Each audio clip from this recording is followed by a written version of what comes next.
I didn't expect to make a video again so soon, but the YouTube censor team gave me some fodder for the mill.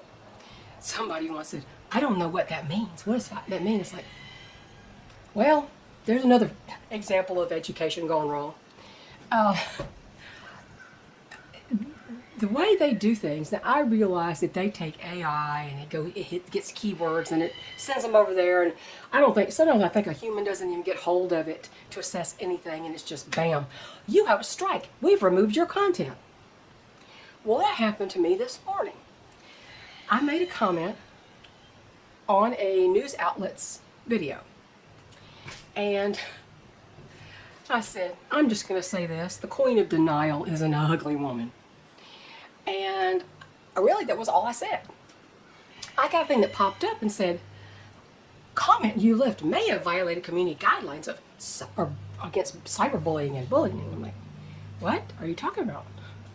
And before that happened, I put it in my community section with the stages of denial that the Democrats seem to go through. Anybody who doesn't want to believe what they're seeing, these are stages they go through. The first, they almost get on the truth. The first thing they think, their gut reaction to the debate. Now, I'm not talking about the debate. This is just people's reaction, and then the failure of the education system as seen in the YouTube moderator horde. But the first stage is they almost go through. They go, "Oh my God, we've got to replace him. What do we do?" Okay, that's the first stage. That's the first night. The second night was, well, I guess he didn't do so bad. And the third night was, now that you think about it, he did pretty good. And the fourth one is, that was the best debate performance in presidential history. And I said, denial complete. And this was just the stages of denial. And I didn't call out any names. I just said, Democrats. I said, Queen of Denial is an ugly woman. This is the Democrats' process here. And believe it or not, they said, we have removed your content. I thought it was about the other comment, because I already found it was removed. I thought it was about the other one, which is almost the same comment. I just expounded a little bit on the other one. And we have removed your content, and we have given your channel a strike. I'm like, for what? And I'm looking through there going, how do they call this bullying? And I realized that their little AI bot settled on the word ugly. I called a woman ugly. Except that I didn't. The Queen of Denial is an ugly woman is a metaphor. I made it up. I have never heard anybody else say it. Maybe they did. I don't know, but I said that. And because I call somebody ugly, I am bullying. It's like, you can't bully a metaphorical person. You can't bully a metaphor. What is wrong with you people? And of course, I hit the appeal button. They don't let you put a note in with your appeal. It's like, we'll let you know by email in just a few minutes or whatever, or whenever we'll get around to it. And because I figured they're going to just deny this appeal. They always do, because nobody ever really looks at it. No person ever really looks at it. And if they do, they must be the pink-haired video game players in the back room, because either they have never gone to, they're uneducated completely, or they're completely college educated today from today's system, which means they're uneducated people. And so I went through all the rigmarole trying to find a place to actually contact them. And boy, it's hard to find one of those. It's hard to find it. You have to go through 1,000 doors until you get to a contact us, email or chat. Okay, I don't want to chat with them. So I emailed. I filled out the form, and I told them, dears, this is the Queen of Denial is a metaphor. It simply means that the Queen of Denial is an ugly woman. It's a metaphor. It simply means that to deny what is right in front of your eyes is not attractive. It's not an attractive quality. And the more you do it, the more unattractive, quote, ugly you become. I called no one by any specific name. And the thing is, that statement, the Queen of Denial is an ugly woman, is not just about Democrats. That just goes for all of life. Anytime you deny what's in front of your face, and empirical evidence of anything, you're being stupid. You're actually being just kind of obtuse and ignorant. But yeah, so I sent that off. The minute I sent it off, I got an email back from YouTube. I said, oh, here you go. We decided not to replace your content, blah, blah, blah. And it wasn't. It was like, we seem to have made a mistake. We've determined that your post does not violate community guidelines. Well, duh, of course it doesn't. I wasn't talking about any person, even if I was. Oh, come on. You're gonna say that I can't? I'm speaking in general terms, and you go after me on this little tiny channel, which should have been a lot bigger than it was. Not that I'm anything special, but just the odds and the numbers doesn't make sense that I still only have 5,500 subscribers after all these years. Because people seem to say, I do have a certain amount of people who like to hear what I have to say. Surprisingly enough to me. But I just thought I would comment on that the education system has really failed these little people.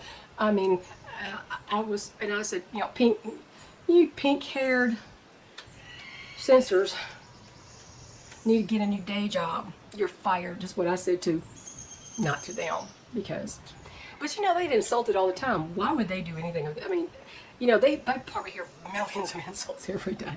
Just their stupid moderating, there's dumb community guidelines that they frankly do not follow. They violate their own community guidelines repeatedly. I've had it happen to me more than once. So beware the ignorance in the back room here at YouTube. So that's that. Okay, let's talk about self-sufficiency and gardening and chickens, okay?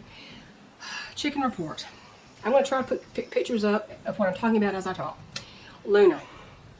Luna isn't doing well. She's still, everywhere she goes, she falls asleep. I'm trying to keep her away from the boys. They just don't leave her alone. And I don't know what happened to her. She could have been injured. She could have been internal injuries. I don't know. These boys, yeah, they compete a little bit. The young boys, the two young ones do. But honestly, for all the competition with the roosters, I don't have hens with a lot of feather loss, which I find interesting. With all the little roosters I have in there, of course, you got 3-year-old roosters, and the Bantam Cochin males are very much middle-aged and almost in their elder years. I would say they're really in their elder years, technically, by 3 years old, from what my experience and other experiences of other people who own these. And they're hatchery stock, too. So, I've already lost 2 Easter eggers, and I'm going to lose Luna. And, it's what it is. But, she tried to get in the file cabinet nest box, and she couldn't step over the bottom lip. I took her. She came out into the hallway when everybody was let out, and she stopped, and she went to sleep against the wall. And so I put her in the front pen, which is not really occupied permanently by anyone. It had somebody in it last night, and I'll tell you about that in a second. But she ate food. She walked around. She tried to get in the nest box. Forrest came in to babysit her, and she couldn't get in, so I picked her up, and I gave her a lift in. And she stayed in that nest box for a long time. Refused a strawberry I was trying to give her, all that. But she has been drinking, thankfully. So she's eaten a little bit, and she has been drinking. But stay tuned for her being gone soon. And yesterday, Phoebe, I think we've determined that she's Iris's daughter because she has buff feathers for Iris's buff father. And she's usually a very spunky girl, and she's friendly, but she's not needy and all that kind of stuff. She's fine if you don't ever pick her up, and she's okay with you doing so. But yesterday, I noticed she went in the back room and got in a milk crate nest box, which is sitting on the floor. I put it there because it was getting in the way. So what is that crazy red thing? Weird light here. I think my one of the red lights on the car is just reflecting up here. So what's going on down there? The sun's hitting right down there and bouncing up here. Anyway, Phoebe she went in the nest box, and she went right in the morning, and I thought, and she sat there a long time, and I thought, oh, I bet you're going broody, because it's in her DNA for sure through Iris and the buff part of her family, buff lineage too. So I thought she's going broody. Well, she got out later, and then I picked her up to see if she had an egg on her. She didn't, so I put her back down the floor, and I guess she went outside. So later in the day, I find her back in there, and I said, Phoebe, are you okay? Reach on her. There's no egg. She doesn't cluck at me either. She's not acting like a broody. Not in that way. Not in the leave me alone, don't touch me type cluck, cluck, cluck thing. She's not acting like that.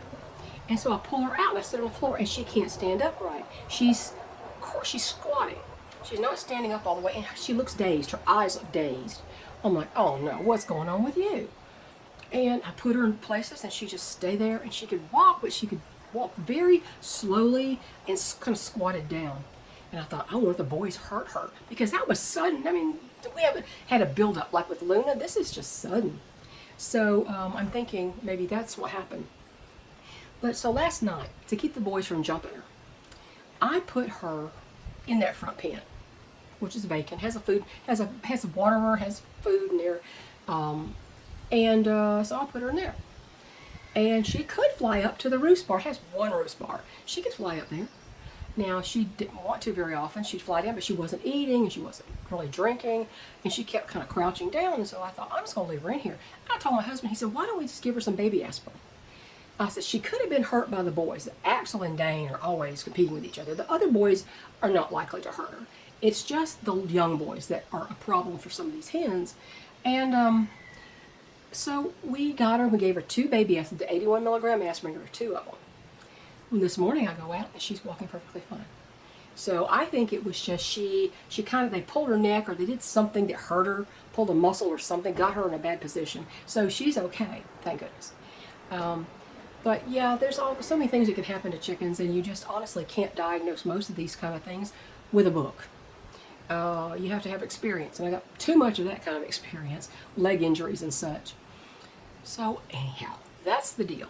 And the gardens. I think the deer and or rabbits are getting into the outer gardens. A grapevine that was trying to grow, all the leaves are gone off of it. Some of my beans, the tops of them are snapped. Now that could be a rabbit rearing up and snapping those off. Could be a deer jumping in, but a deer has never been in that particular garden, because it has all the pea trellises just about 2 feet apart. So the deer have very few places they can actually land reliably, and they won't go anywhere where they don't think they can get out or they might get trapped. So they haven't jumped in that. They jumped in my flower garden all the time. I don't know if they jumped in there or what. It might have been just a rabbit eating it, I think. But I've decided that I am not going to tend those gardens anymore. Japanese beetles are bad this year. I have a whole patch of what I think is evening primrose. It's kind of a tall, bushy plant, and at the top it'll have flowers, and it actually takes over. It's not like it grows in a patch. I think it's evening primrose because I did grow some of that from an herb packet on purpose in the front garden, the house garden. And this one looks like a giant patch of evening primrose, which probably came from the wildflower seed packet that I put in a couple years ago. So anyway, I get 3 purple Prince zinnias, or 3 or 4, in one little patch are actually blooming. I put in millions of those purple Prince zinnia seeds because they're big and they're impressive and they're gorgeous, multi-petaled, and I could never successfully grow them. I had to get fresh packets, I guess, but I did get a few. And my little multiflora rose finally has a bud on it, and it's starting to open, and it is beautiful. I couldn't tell what color it was on the label, because the labels get wet. They have in Walmart and places, they have labels that get wet and then it fades and you can't see what the color of the rose is. So anyway, it's beautiful. It's like a fuchsia, beautiful purpley red with like a raspberry red with some yellow. It's gorgeous. It's going to be pretty. So anyway, and my son who lives in the suburbs, he has a neighbor named Bob. And when he told me his friendly neighbor named Bob would come over and talk to him, blah, blah, blah, and I'm thinking, okay, I can't help but think about the movie What About Bob? Remember the movie What About Bob? And I don't know if that's, I don't know, I might not even seen that, I don't know, but I remember the commercials for What About Bob? And he said, well, Bob was going to, his wife Laura was going to give you, send with me when I come up to visit you, a couple of different climbing roses, because I had trouble finding climbing roses in the store, and all of them sold out online and all kinds of stuff, or they were extremely expensive. I got one little pink one called the Caldwell Climbing, and the other one is the Flame, and there's small bunches of roses, that kind of thing, and they're taken off too, but I never could find anything I wanted. And he said one of them's called Quicksilver Climber, and one of them he can't remember the name of. And I looked up Quicksilver. Oh my gosh, that is exactly what I was wanting. But, I don't know. He's not committed to doing it. But I thought that was extremely nice of them to send me some climbing roses. Anyway, my son grows a whole ton of stuff in his backyard. Today he's getting his new roof on. Whoa. Whoa.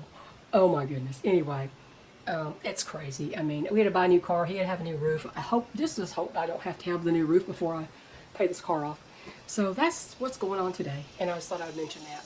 And, just beware, the YouTube squad doesn't like the word ugly. And they can't tell a metaphor. It's like, how do you not understand this is a metaphor? AI doesn't understand it. I thought AI was supposed to be smart. It don't understand it either. Oh well, whatever. Y'all have a good day. And I guess you'll see that I didn't get the stripe kept on me because I'm posting again. It's hot and steamy and I gotta get inside. Bye y'all.